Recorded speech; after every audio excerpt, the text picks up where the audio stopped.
we've got to address some issues. Now, Desmond Elliot has released an apology. And here is the apology.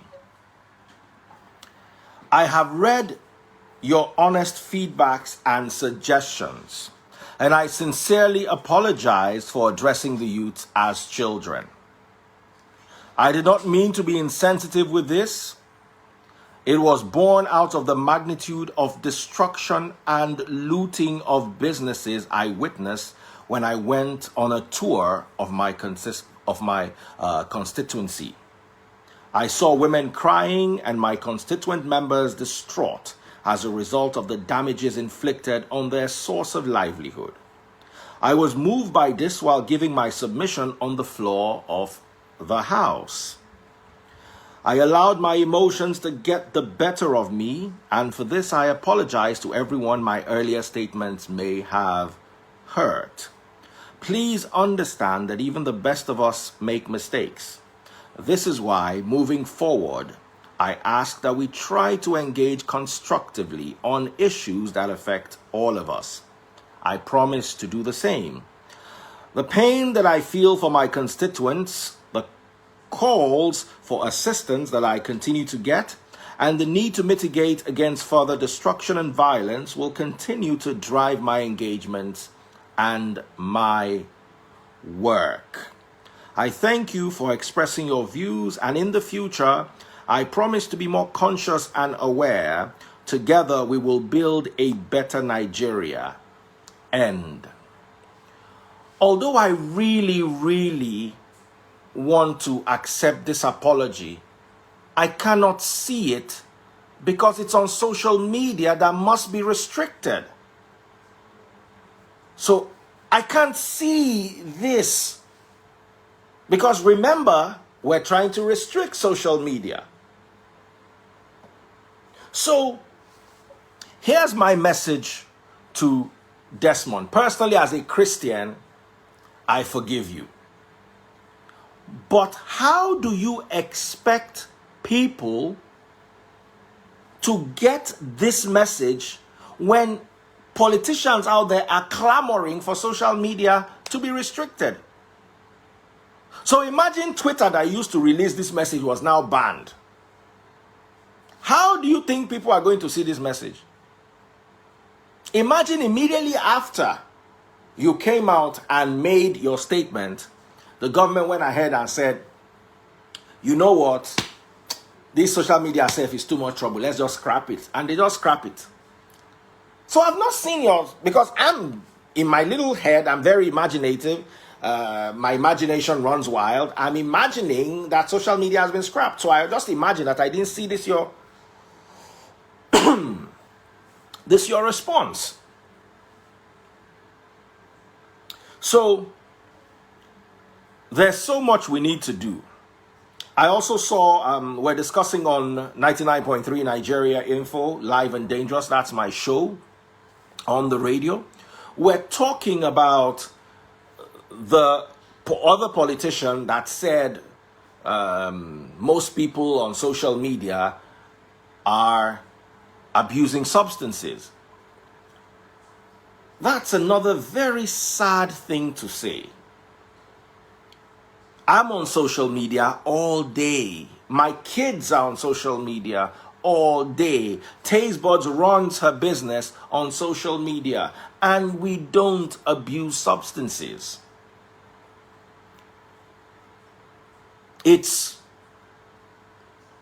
don't even want to see how they are still attacking him on Linda Ikeji's blog and on Twitter and all that. I find it even hard to even say, okay, people, let's even calm down, because people are angry.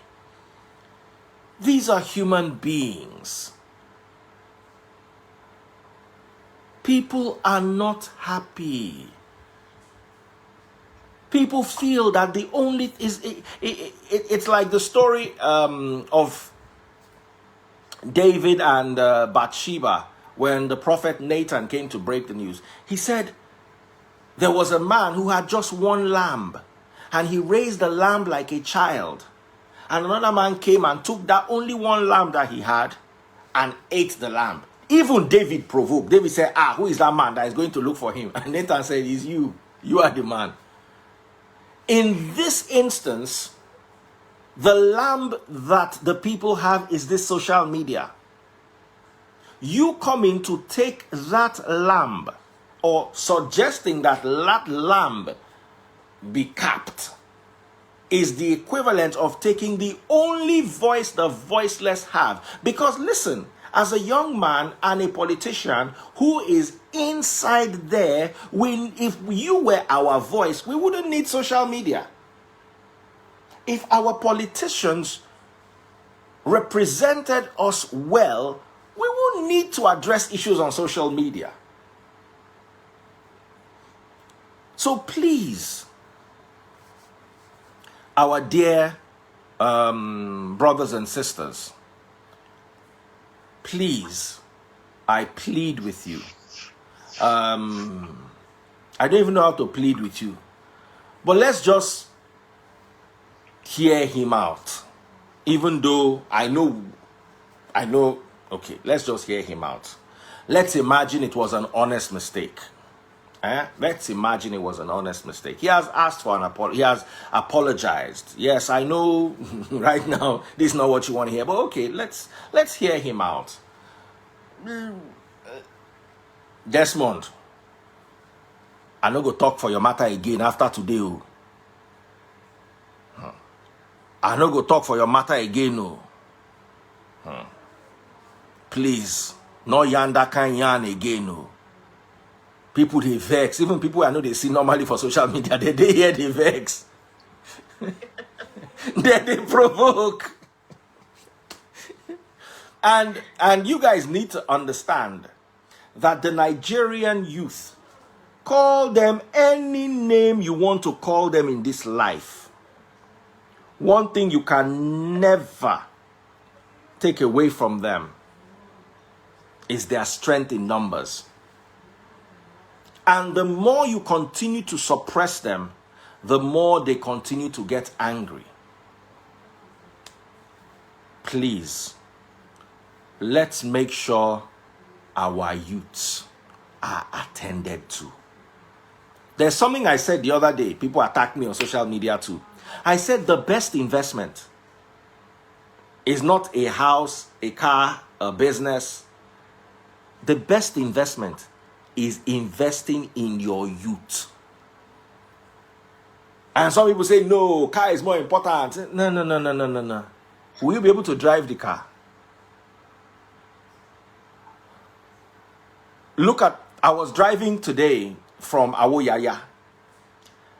There were entire buildings that were raised from the top to bottom. Nothing left. Just ashes and smoke.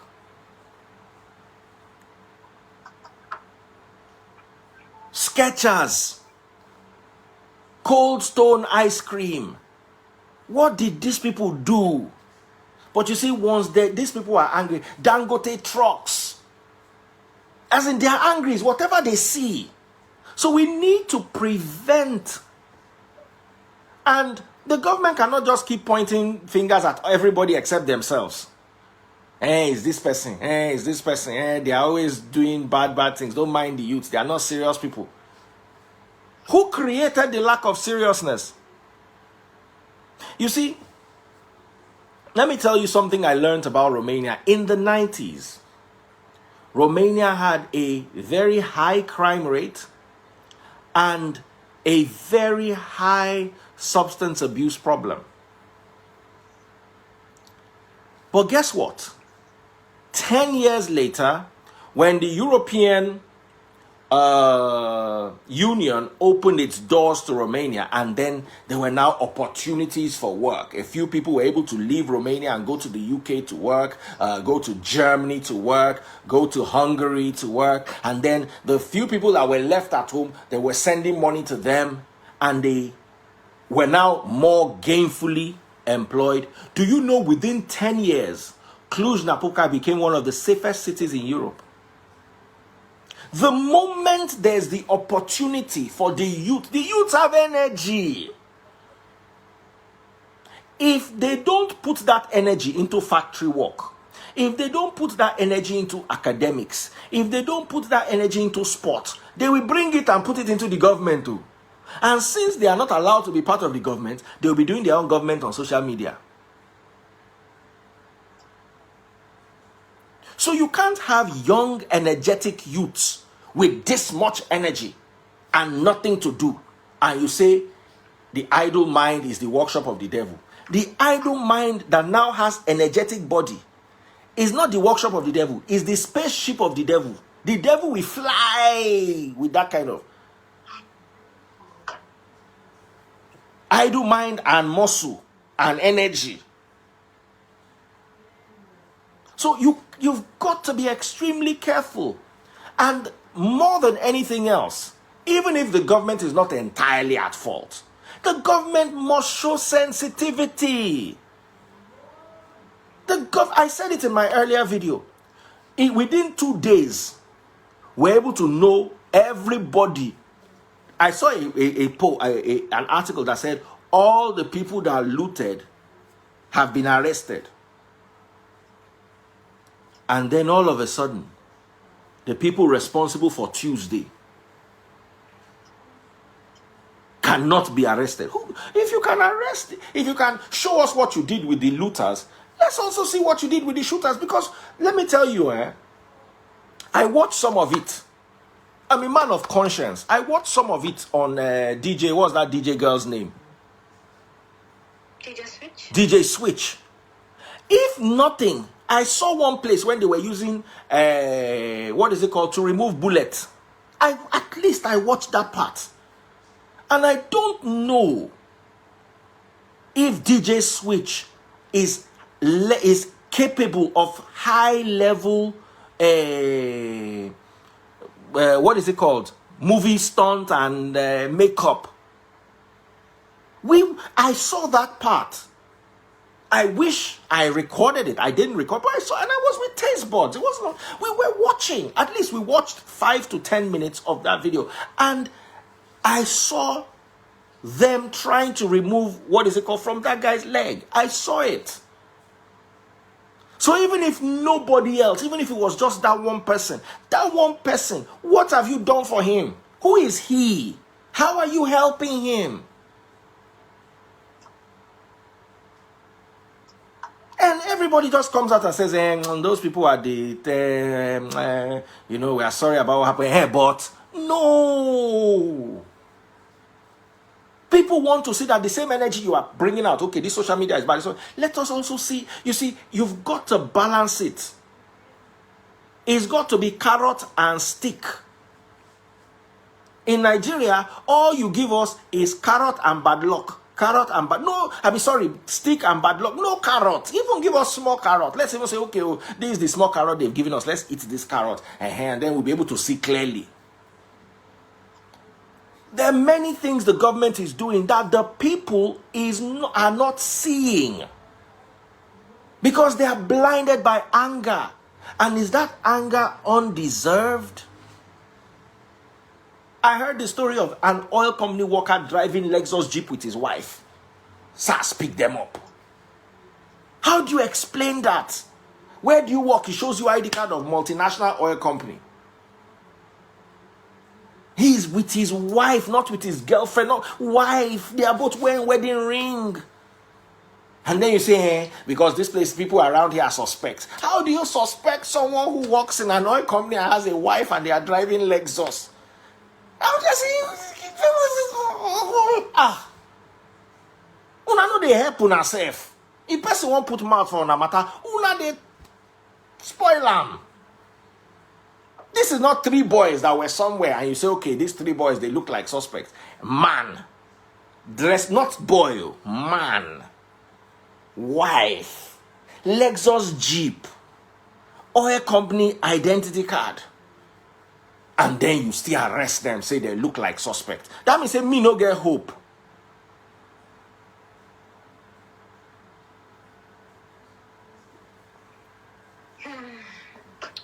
A lot, actually. A lot to say. So we've run out of time on the show. Make sure you join us every single weekday.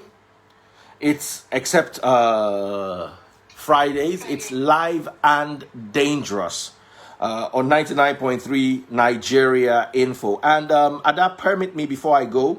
Nigeria Info put up a tweet saying, "Join Daddy Freeze tonight and Ada Blessing as they talk about the recent comments by Nollywood actor turned politician Desmond Elliot on the use of social media." You know, and the Nigeria Info numbers were listed. So I retweeted it, and then my eye fell on the first comment. And I want to sign off with this comment. This was the first comment on that particular post. It says, "Lagos has been building one 10-kilometer light rail for almost 15 years, but it is China they want to copy social media censorship from."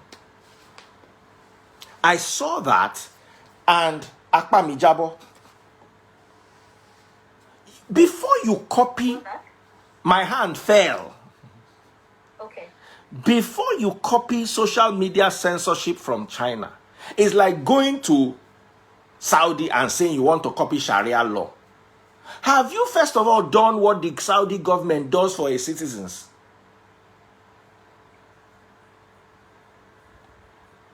When you are finished doing it, then you can now say, okay, you know what? We are copying Saudi. We are doing everything they are doing. Now we want to implement Sharia law.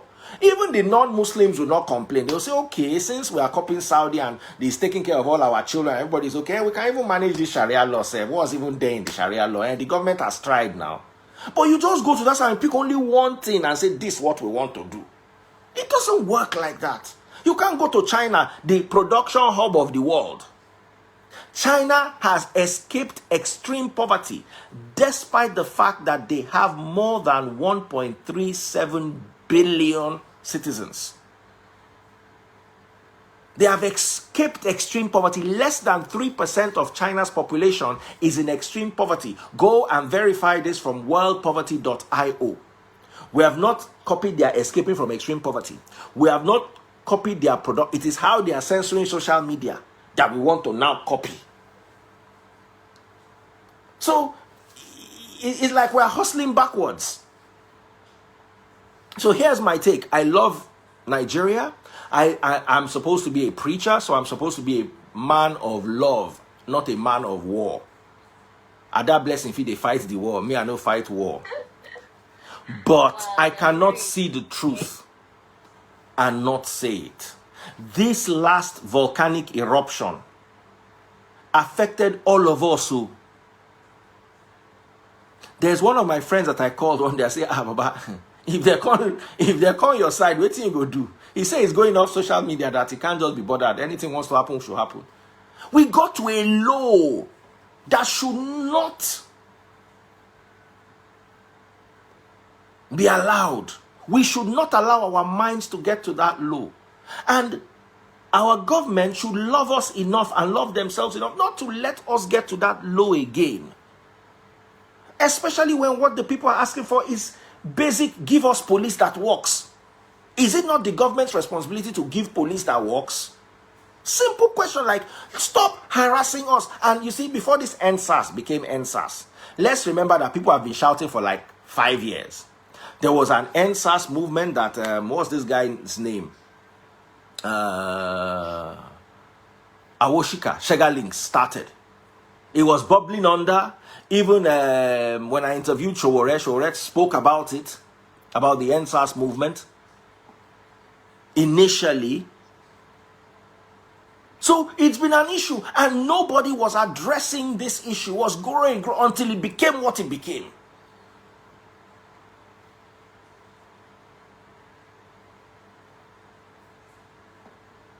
The people are crying, the people are talking, the people are complaining. Hear them. They are not asking you for even other things that they deserve. Just police us right. We need a police force that is responsible. We need, and it is the government's duty to pay the police officers well. And the police officers should swear integrity to the state and the people.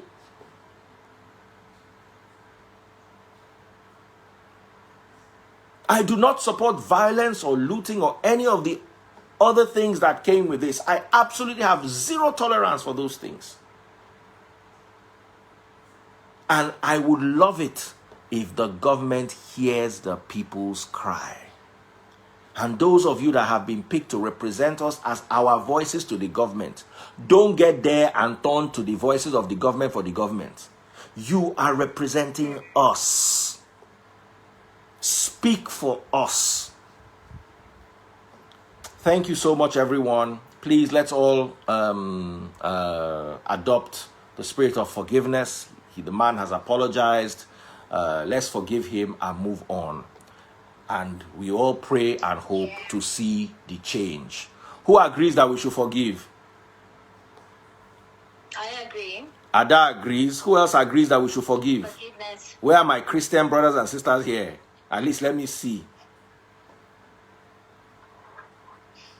But then again, our government should also be doing things right. And not doing things knowing that when they come to plead, we'll definitely forgive them. Government. My friends are angry. Okay. Even if I can see 30%, we'll work with that 30%. It's okay. Let's forgive him. Let's work with that, please. Desmond. No yarn this kind yarn again. No. This no be the kind yarn where people won't hear now. That same mouth where if you talk to these people, help us ask them. Say those ones will fall for Tuesday for toll gate. Where them?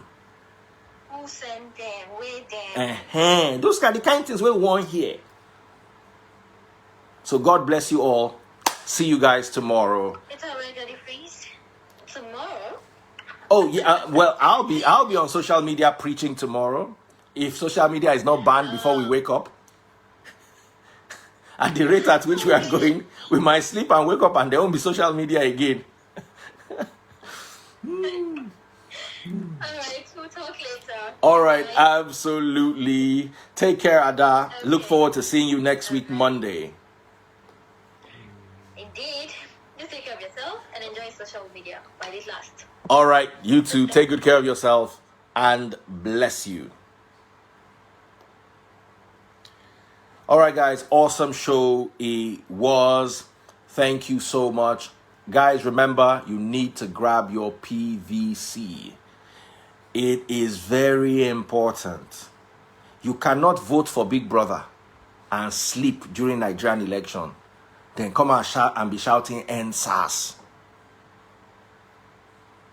Lekon did not get there by people tweeting. People actually went out to vote. That same energy used for Lekon, this same energy, you must employ this same energy inside sun, inside rain, inside any situation you find yourself, as long as you bring forth that change. So please, Nigerians, I love you. We are one. PVC is the way forward. 2023, we are going to change things. They promised us change. They did not give us, Abi.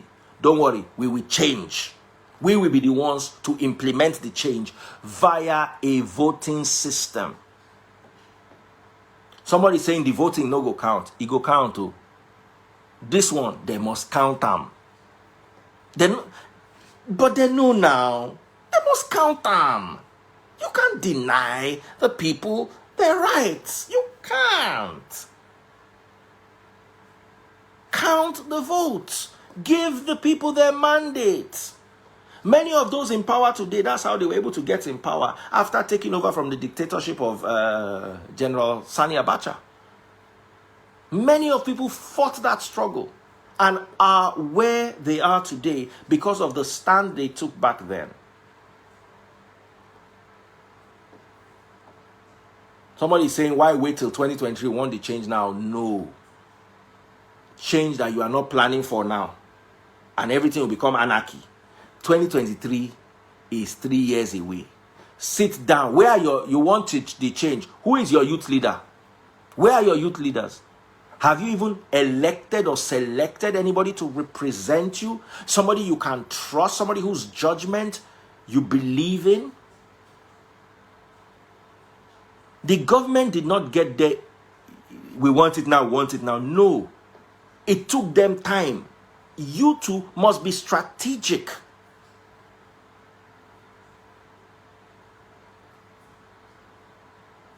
We don't have a leader. We don't have a leader. Even heaven and hell have leader. You must have a leader.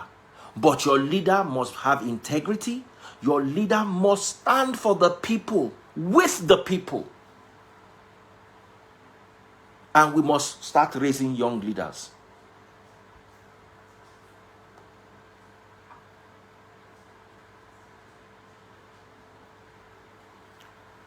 So God bless you guys. I love you all. Remember, strategy is key. Whoever is going to emerge as a youth leader must love the people. God bless you all. See you tomorrow.